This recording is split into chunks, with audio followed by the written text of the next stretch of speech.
Now, if you take a good look at the calendar, now we are fast approaching the final month of 2023.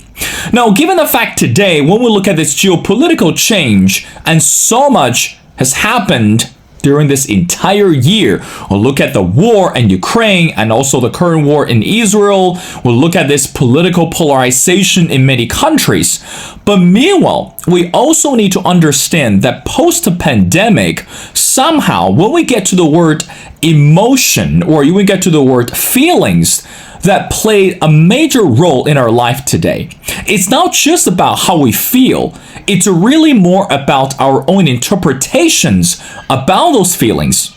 Now, as humans, we have to admit that there are some good days and there are some bad days.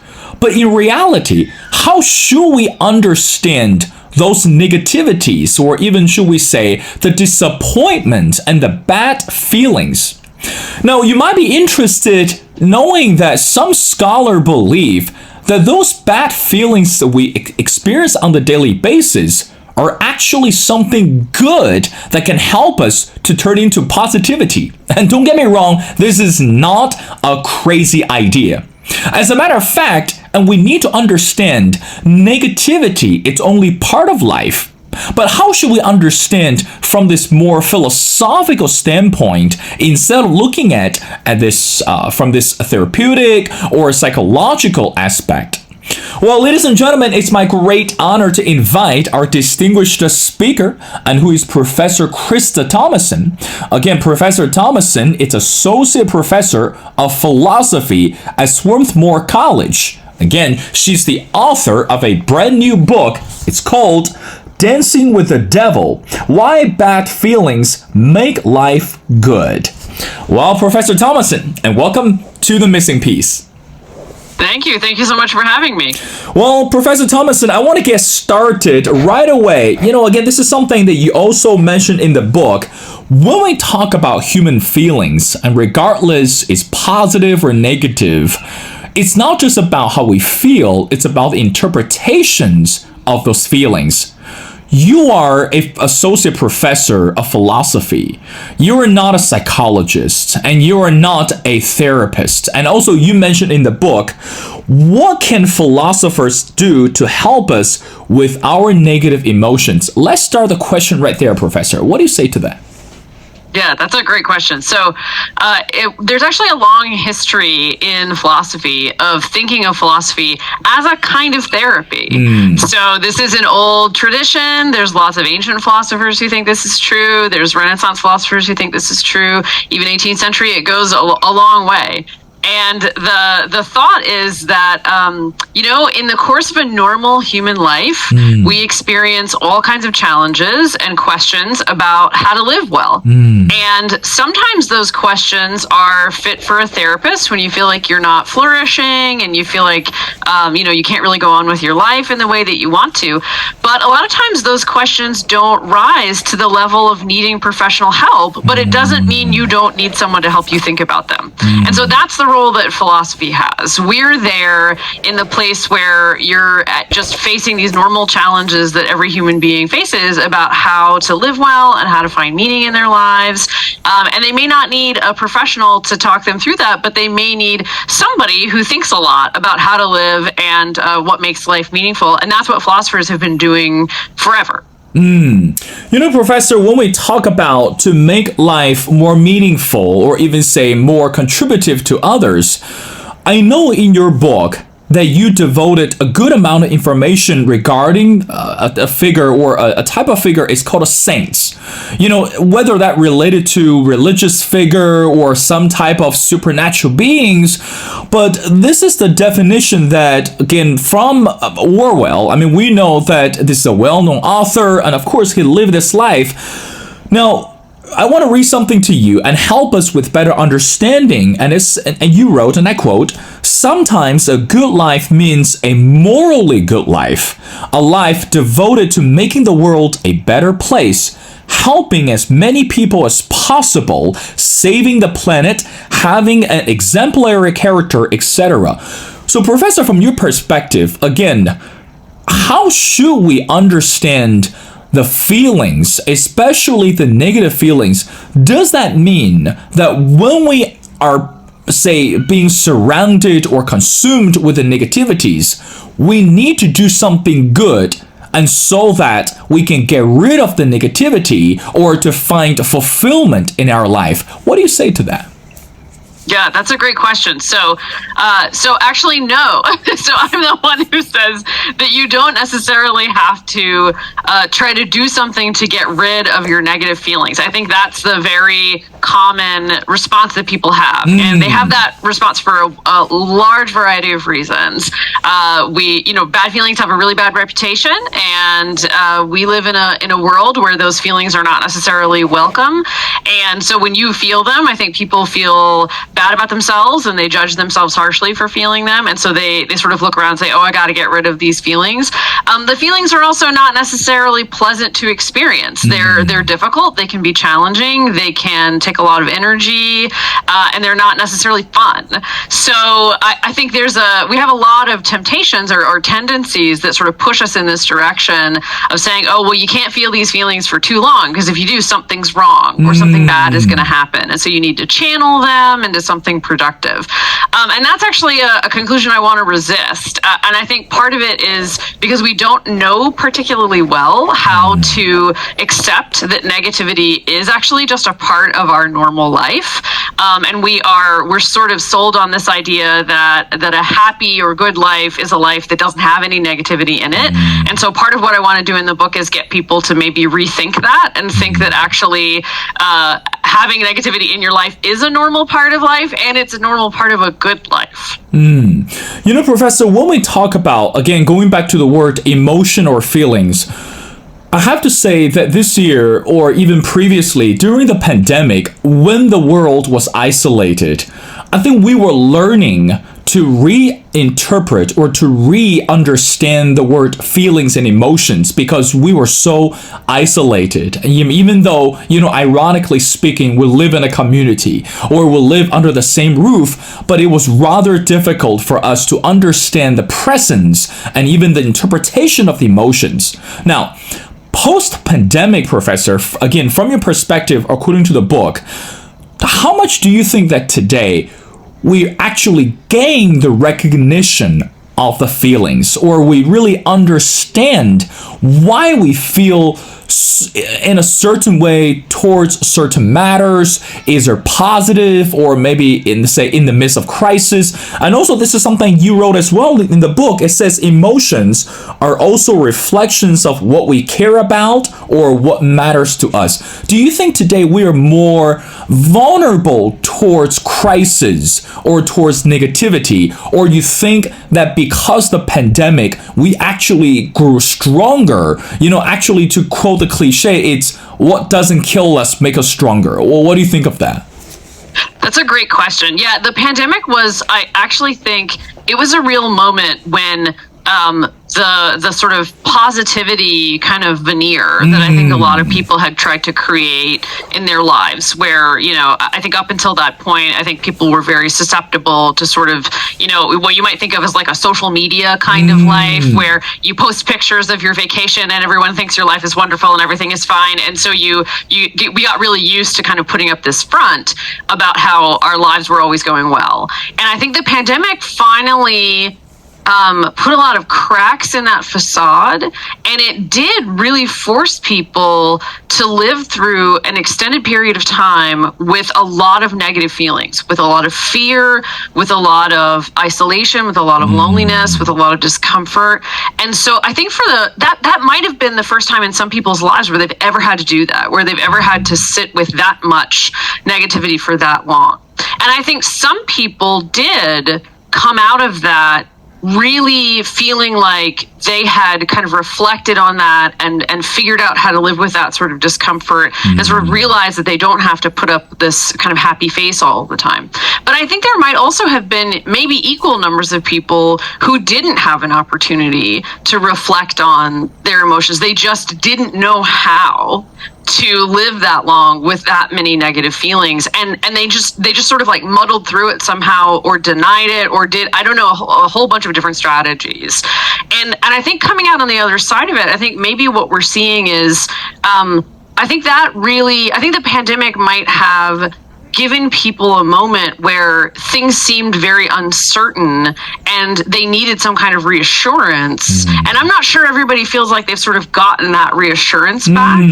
So it seems like maybe we're in a moment where we sat with a lot of negativity for a long time, but now I think we're sort of, rather than thinking, right, this is part of what it means to be a human in the world, is to have these kinds of, dramatic ups and downs sometimes. I think some people, that sort of shaken their ability to see kind of the positive. So I think there's some people who are tending much more toward negative feelings, in part because they've sort of, it's almost like the pandemic kind of broke an illusion that they had about the way life actually is. And now they sort of see that these really terrible things can happen.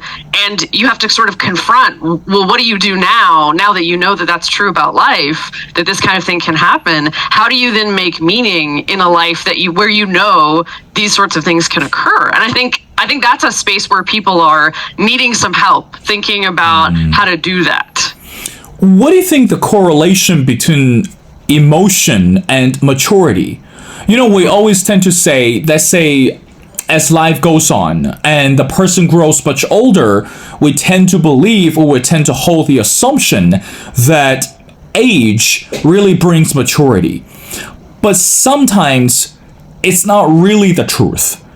I mean, we're looking at children, especially the younger generations, who might not be as old as the previous generation, but because of the circumstances and because of the experiences that everyone experiences differently, and this person seems more mature sometimes even than adults. So help us, again, from this philosophical standpoint, what is the relationship, or what is the correlation between maturity and emotion for human beings in general? I mean, it's not just about the pandemic. It's not just about the complexity or the fabrics of the society. It's really something more than that. What would you say that, Professor? Yeah, that's a great question. So I think sometimes people get the mistaken impression that in order for you to sort of be a mature person, you have to control your emotions, right? And at a certain level, that makes sense, because you look at, small children, and they have a kind of like wild emotional life, and they throw a fit over everything, and you think, well, that's not what grown-up people do, that's not how we should behave, so it must mean we have to sort of learn to control our emotions. The way I like to put it is, it's not so much about control, because I think we actually lack quite a bit of control over our emotions. We think we have a lot more of it than we do. So it's not so much about control, but I always think about it as developing a good relationship with your emotions. What if you imagined your emotions were sort of like another person that you had to get to know over the course of a certain amount of time, and you had to spend time with them and observe them and really try to understand them so that you can know how to develop a relationship to them. I think that's a better way of thinking about how a mature person relates to their emotions. So it's not so much when we relate to other people, we don't try to control them. We often think that's not a healthy way to relate to other people. So if we thought about our emotions as in the same way we relate to another person, the way that you would do that is to sort of get to know that person and develop a relationship with them. So that's the kind of thing I would encourage people to do. I think mature people have a good relationship to their emotions. Professor, do you think today that we actually have time or have the energy or even the word capacity to understand our emotion feelings? I mean, again, because this is going back to the title of your book. It's why bad feelings make life good. And I think sometimes we are so busy and we are so occupied that we don't even recognize either the feelings are positive or negative. We try to find a substance, or we try to find a temporary, we'll say, a replacement to overlook or ignore the presence of the feelings. So do you think that today we actually have the energy, have the capacity to understand the presence of the feelings? What do you think? I I think that's right. So I think I actually have a real concern about this, about the amount of time we're sort of spent, people's lives, people's hours and people's days are just eaten up by so many things. So I think that's right. I think we actually do. We often don't find ourselves in moments where we have the opportunity to reflect about things. However, I will say, I think this kind of activity happens to people whether they have time or not. And it happens because life happens to you. And, the fact that, so one of the arguments I make in the book is the reason that you feel negative emotions is because your life matters to you. You care about your life. And so when you care about something, your emotions show that you care about something. So the fact that I care about philosophy, for example, I'm going to be really excited and happy when I get to go to a philosophy conference. I'm going to be angry and upset when people say bad things about philosophy. Both of those feelings are showing that I care about philosophy. It's just that we typically think of the positive emotions first rather than the negative emotions. So I think because people they're invested in their lives. They have jobs that they love or that they struggle to love. They have family members that they love or struggle to love. Because you have that, when things happen in your life, emotions are going to happen, and you're going to be faced with this. You're going to be faced with sort of a whole suite of emotions, and you're going to be put in a situation where you have to sort of deal with them, and there they are. They're going to show up whether you want them to or not. And so I think because everybody experiences that in their lives, if you have some free moments to sort of think about it before it happens, probably better to sort of get a chance to reflect on this so you can read a book, right, about it and have some thoughts about it before before a crisis hits and you're sort of forced into this situation of figuring out how to live with these feelings. Professor Thomason, I want to go back to your book. Again, I particularly enjoy the story that you shared. You step into a bookstore and then you pick up a book, but it's not really about the book. And then correct me if I'm wrong, it's actually a bookmark or maybe a slip of paper that fell on the floor. And eventually that brought you to this chapter that you mentioned. Dead people sometimes know us better than we know ourselves. Now, Professor, I am not a fan of knowing more about dead people. As a journalist, I study history, and also, as a graduate student, I'm sure that we went to a lot of cemeteries and, visit those significant, deceased, the famous figures and etc. But when I came across this statement that dead people sometimes know us better than we know ourselves, it brought chills to me. And so I really have to ask that question. What is the philosophical, logistic reason behind that? And why do you think it's so important to put such critical concept in this book when we talk about feelings, emotions, positivity, or negativity? Walk us through. Yeah, that's great. So I'm trained as a historian of philosophy. So I love reading old dead people. That's what I do with most of my time. And I encounter this question all the time. Well, why should we do that? Why is that valuable? Who cares what someone, thousands of years ago said? And the way I like to put it, I love that there's a 19th century philosopher named Anna Julia Cooper who was born into slavery. And when slavery was abolished, she managed to get an education. And so she writes very movingly about the value of an education. And the one that she's talking about is an education that involves reading lots of dead people. And so what is the value of that to a woman and to a former slave, someone who was denied that thing? She says it's access to what she calls a charmed circle of friendship. And so she looks at all of these people, all of these long dead authors, as a really rich intellectual resource for you. So as being a historian of philosophy, I think the questions that we face as human beings, they're not new. Human beings since the beginning of time have faced these kinds of questions about how to live a good life and how to find meaning. And lots of people have written about their thoughts about those answers to those questions. So I think we can get a head start on our own answers when we run into these same questions if we go back and read the experiences of the people who who lived before us and had some of the same questions. It's very helpful, especially to read people who are very unlike you, who lived in a very different time period, who lived in a very different place, because they have a perspective that you may not have thought about. And yet here, because they've written this stuff down in a book, that perspective is available to you in a way that it wouldn't have been, thousands of years ago. So I think of Reading Dead People as this really rich intellectual resource for us. And if I want, it's almost like having a whole group of people you can go to for life advice. If you would like it. And they have all sorts of life advice to give. So I think of it as that's actually a really valuable thing for people to be able to read these perspectives that are really, really different from their own, and we can learn from them about the things that we think about our lives. That's a really good reminder.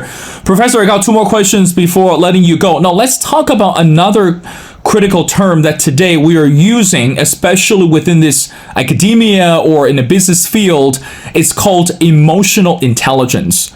I think initially when those two words came out and we understand them separately, we understand the word emotion, we understand the word intelligence, but today, especially when we are looking into social networking, either online or offline, too often that we have this demand to understand and also appreciate this emotional intelligence.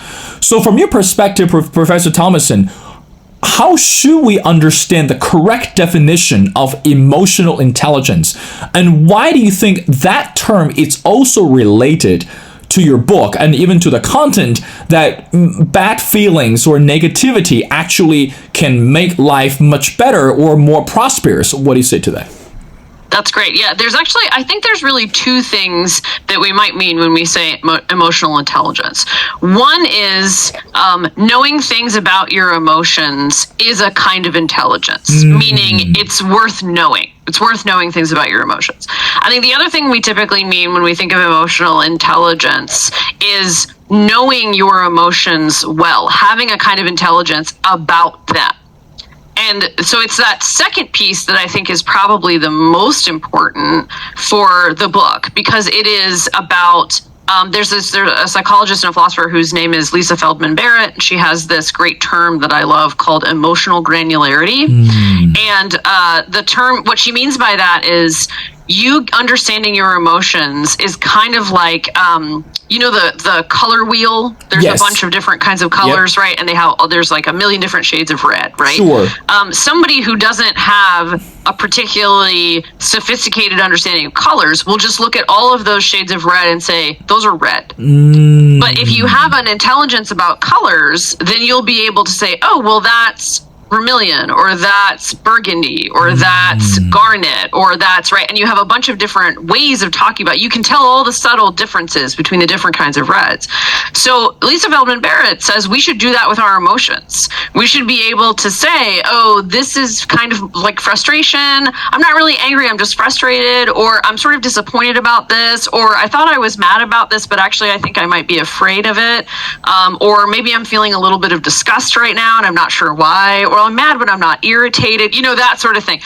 So I think so for me, that kind of emotional intelligence is really important for figuring out how to live well with our negative emotions, because I think we have to get to know them and understand the role that they're playing in our lives in order for us to see why they're valuable. I think also another matter is recognition. Again, it's not about putting those feelings away in a box and just say, all right, I'm going to deal with those feelings later on. Because again, as life goes on, it's something that you just have to deal with, where we have to face the music one point or another. There's no avoidance and there's no escape. Now, Professor, I want to wrap up our conversation by asking you the last question. Again, your book is called Dancing with the Devil, Why Bad Feelings Make Life Good. So for anyone who are still on this offensive side to say, well, I don't know if those bad feelings are going to make my life easier or is going to make my life better. So let's just say for anyone who is not familiar with those terms and who is not familiar with emotional intelligence or everything we just talked about, what would you expect the readers to understand when they finish reading the last chapter or even the last page of your book? Your final thoughts, Professor.